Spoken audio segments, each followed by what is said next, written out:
इसी प्रकार सन्मुख विराजमान श्री श्री 108 श्री हजूर सतगुरु देवदाता दयाल जी महाराज जी के सुंदर सुंदर दर्शन दीदार करते हुए प्रेम सहित मिलकर बोलो जयकारा। बोल मेरे श्री गुरु महाराज की जय।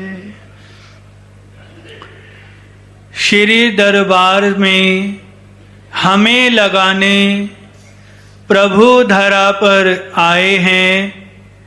भाग्यशाली हम गुरुमुख जन हैं जो सुंदर दर्शन पाए हैं। ऐसे सुंदर श्री दर्शन की महिमा कही न जाई है। मिल गए हमको हारा वाले, सबको लाखों लाख बधाई है। बोल मेरे श्री गुरु महाराज की। एक बार हमारे हृदय सम्राट श्री श्री 108 श्री पंचम पातशाही महाराज जी श्री अनंतपुर में विराजमान थे।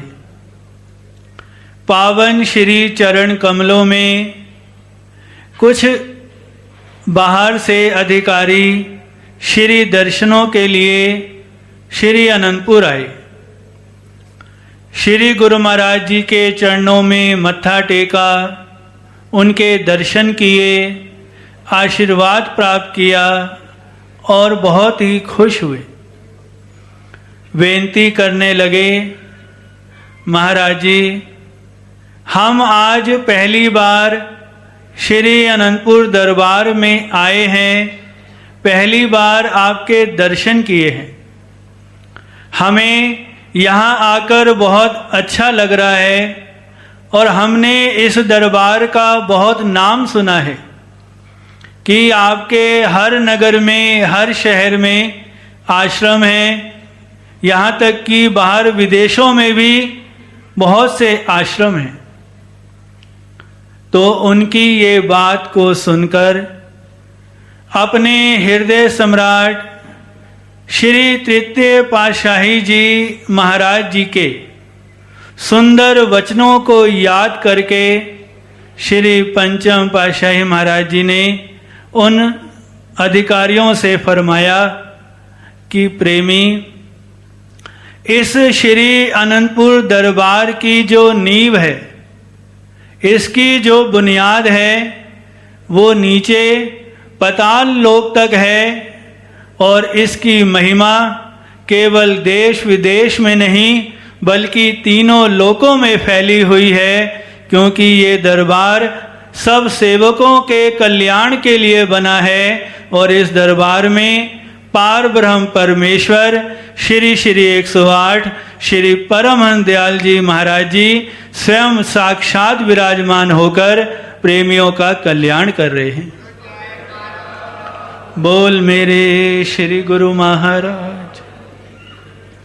प्रेमियों, जब कोई अपना घर या मकान बनाता है तो उसकी नींव को, उसकी बुनियाद को पक्का करता है, मजबूत करता है, ताकि आंधी तूफान बारिश से उस पर कोई प्रभाव ना पड़े।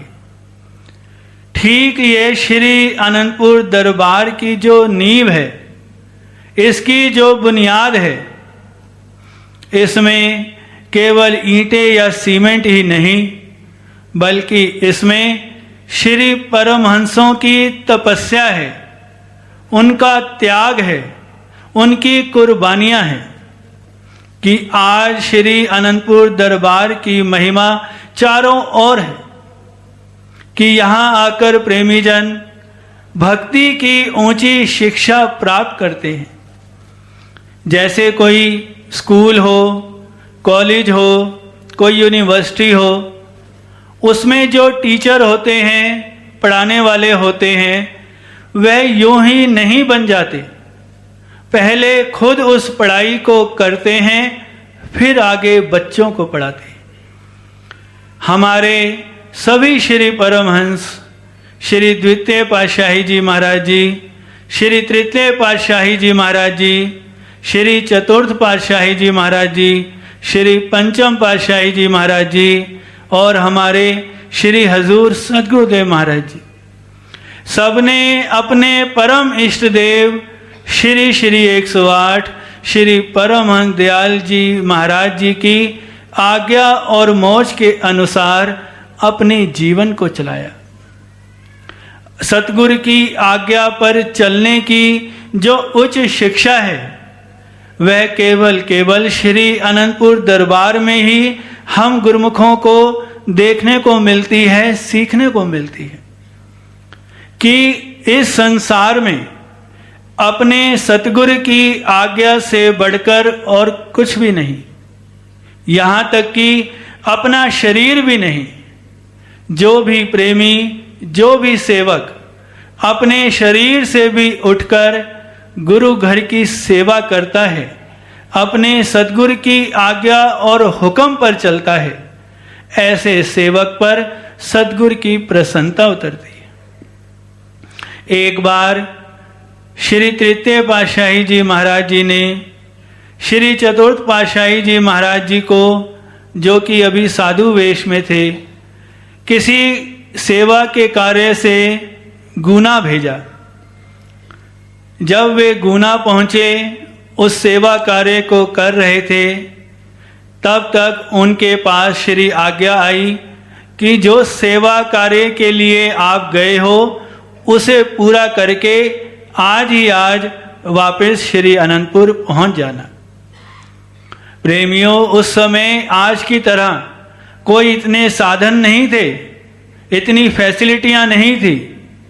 कभी बस के द्वारा, कभी रेल के द्वारा, कहीं पैदल चलकर यात्रा करनी पड़ती थी। श्री गुरु महाराज जी का हुक्म श्री चतुर्थ पातशाही जी महाराज जी ने जैसे ही सुना, उस सेवा कार्य को पूरा किया और पूरा करके स्टेशन की ओर पैदल ही चल दिए। रास्ते में आप जी का पावन श्री चरण अंगारों से झुलस गया। राख की ढेर पे आपका श्री चरण आ गया, लेकिन आपने इसकी परवाह नहीं की। अपने श्री चरण पे कपड़ा बांधा और स्टेशन तक पहुंचे। वहां से ट्रेन में बैठकर अशोकनगर पहुंच गए और अशोकनगर पहुंचने के बाद भी इलाज नहीं कराया, फौरन बस में बैठकर श्री अनंतपुर आए और श्री गुरु महाराज जी के चरणों में पहुंचकर सारा वृतांत बताया कि अमुक सेवा जो बताई गई थी वह पूरी हो गई। जब श्री गुरु महाराज जी को आप जी के श्री चरण का पता लगा तो उन्होंने फरमाया कि पहले अशोकनगर इलाज करा लेते, फिर अनंतपुर आ जाते। तो हाथ जोड़कर बड़े ही दीन भाव से श्री चतुर्थ पातशाही जी महाराज जी ने फरमाया कि स्वामी जी, अगर इलाज कराता तो आपकी आज्ञा और मौज कैसे पूरी होती। प्रेमियों, हम अपने दिल में इस बात का विचार करें, क्या हम गुरुमुख जन, क्या इस प्रकार की सेवा, इस प्रकार की आज्ञा की पालना करने में क्या हम सक्षम हैं? ये तो महापुरुष ही हम जैसे जीवों के लिए अपने कोमल तन पर कष्ट सहन करके हमारे सामने भक्ति के ऊंचे आदर्श स्थापित करते हैं। अगर इन आदर्शों में से एक भी आदर्श पर हम सेवक जन चल पड़े तो हमारा जीवन सफल हो जाता है। तो प्रेमियों, हम सब गुरुमुख जन बहुत ही भाग्यशाली हैं जो इस घोर कलयुग में हमें ये सचखंड जैसा दरबार मिला, ऐसे ऊंचे व सच्चे श्री गुरु महाराज जी मिले जो दिन रात हम प्रेमियों के कल्याण के लिए लगे रहते हैं। बदले हुए में हमसे क्या चाहते हैं कि हमारे गुरुमुख खुश रहें, प्रसन्न रहें, इस काल और माया के चक्कर में ना फंसे। और जिस भी सेवक ने श्री अनंतपुर दरबार की चरण शरण ग्रहण कर ली, चाहे वह दरबार में रहने वाला स्थायी निवासी है या घर गृहस्थी में रहने वाला गुरुमुख प्रेमी है, अगर वह अपने सतगुरु की आज्ञा और मौज के अनुसार अपना जीवन चलाता है, अपने सतगुरु के हुक्म को मानकर अगर भक्ति के नियमों की पालना करता है, तो ऐसे सेवक का कल्याण भी निश्चित है और ऐसे सेवकों पर अपने सतगुरु की प्रसन्नता हर समय उतरती है। श्री गुरुवाणी में कितने सुंदर वचन आए हैं कि हुक्म अंदर सबको, बाहर हुक्म न कोई, नानक हुक्मे जे बुझे ता हव में कहे न कोई। कि सब कुछ अपने सतगुरु के हुक्म के अंदर है, उनके हुक्म के बाहर कुछ भी नहीं। और जिसने अपने सतगुरु का हुक्म मान लिया, उनकी आज्ञा मान ली, उनकी मौज को मान लिया, तो उस सेवक पर काल और माया अपना प्रभाव नहीं डाल सकती।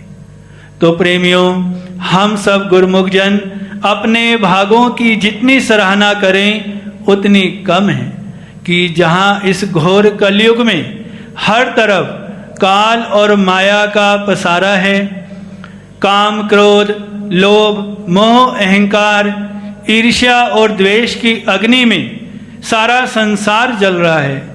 ऐसे में हम गुरुमुखों को राहत देने के लिए, ठंडक देने के लिए हमारे श्री परमहंस दयाल जी महाराज जी ने ये सचखंड जैसे दरबार की रचना की, जहाँ पर सेवा, भक्ति और नाम की दात हर समय गुरुमुखों को प्राप्त होती रहती है। तो हमने अपने सद्गुरु की आज्ञा और मौज पे चलते हुए भक्ति के नियमों की पालना भी करनी है, जिससे हमारा लोक परलोक भी संवर जाए और श्री गुरु महाराज जी की प्रसन्नता, इनका शुभ आशीर्वाद हम गुरुमुखों को हर समय मिलता रहे। बोलो जयकारा बोल मेरे श्री गुरु महाराज की। सौभाग्यशाली गुरुमुख सज्जन मंडली अपने मन की समस्त वृत्तियों को एकाग्र करते हुए सन्मुख सुशोभित श्री परमहंस महान विभूतियों के एवं श्री हजूर सतगुरु दाता दीन दयाल जी के सुंदर मनोहर दर्शन दीदार करते हुए एक बार ऊंची व मीठी स्वर में खुल करके बोलो जयकारा बोल मेरे श्री गुरु महाराज। गुरुमुखो, ये नर्तन बड़े ही भागों से मिला है। जब परमात्मा की कृपा होती है तब ये नर्तन मिलता है, और इस नर्तन की बड़ी महिमा गाई गई है कि ये सर्वश्रेष्ठ है, सर्वोत्तम है और बेशकीमती है। परंतु संसार में हर इंसान को इसकी कदर नहीं होती। हर इंसान तो इसको समझता है कि संसार में आए हैं और संसार के कार्य कर रहे हैं। पहले एक बच्चा होता है, उसको पढ़ाया जाता है, फिर वो बड़ा होता है, सर्विस करता है या बिजनेस करता है, फिर उसकी शादी हो जाती है। तो अपने अपने कामों में सब लग जाते हैं, परंतु जिस कार्य के लिए आया है उस कार्य का नहीं पता। जैसे किसी को हीरा मिल जाए तो हीरे की कदर हर इंसान को नहीं होती। अगर हम उसी हीरे को किसी दुकान पे ले जाएंगे तो वो उसकी कदर कीमत को नहीं जानता। अगर वही हीरा जब जौहरी के पास पहुंच जाता है कि वहां उसकी कीमत लाखों करोड़ों में बढ़ जाती है। ऐसे ही गुरुमुखो, ये नर्तन भी हमें बड़े भागों से मिला है। जब हम सत्पुरुषों की चरण शरण में आ जाते हैं तो इसकी कदर महापुरुषों को है। वो जानते हैं कि ये नर्तन कितनी मुश्किल से, कितनी जद्दोजहद से मिला है, वो इसकी कदर को जानते हैं। अभी भी देखो, जब हम सत्पुरुषों के चरणों में बैठे हैं, हम सब गुरुमुखों ने प्रातः काल में श्री आरती पूजा की, भजन व्यास किया, अपने सतगुरुदेव महाराज जी के दर्शन दीदार किए, अब सत्संग सुन रहे हैं। जब मेरा सारे का सारा समा सतगुरु की याद में जा रहा है, मालिक की याद में जा रहा है। ये सतगुरु की कृपा है हमारे ऊपर कि वो हमारी बाजू पकड़ करके हमें बता रहे हैं कि ये नर्तन कितना कीमती है, कितना सर्वश्रेष्ठ है, कितना सर्वोत्तम है। गुरुमुखो, सर्वोत्तम तो जब ही है जब हम सर्वोत्तम काम करें, सर्वश्रेष्ठ कार्य करें। तो ये जो भक्ति के जितने भी कार्य हैं ये सर्वश्रेष्ठ हैं, सर्वोत्तम हैं। हमारे एक एक जो श्वास है वो मालिक के लेखे में लगाना है। जो हमें प्रभु परमात्मा ने श्वासों की पूंजी दी है, एक एक श्वास की कीमत 3 लोगों की संपदा के बराबर बताई गई है। अगर हम एक श्वास भी नाम और की कमाई में लगा देते हैं, एक श्वास में भी नाम जपते हैं, तो 3 लोगों की संपदा हमारी झोली में आ जाती है। तो हमारे सतगुरुदाता दीनदयाल जी कितने दयालु हैं, वो हमें रोज ही फरमाते हैं कि 2 घंटे भजन अभ्यास करो। तो गुरुमुखो, जब हम 2 घंटे भजन अभ्यास करेंगे तो कितने हम उस भक्ति के धन से माला माल हो जाएंगे, कितनी संपदा हमारी झोली में आ जाएगी। कहता हूं कह जात हूं कहां बजाऊं ढोल, श्वासा खाली जात है 3 लोक का मोल।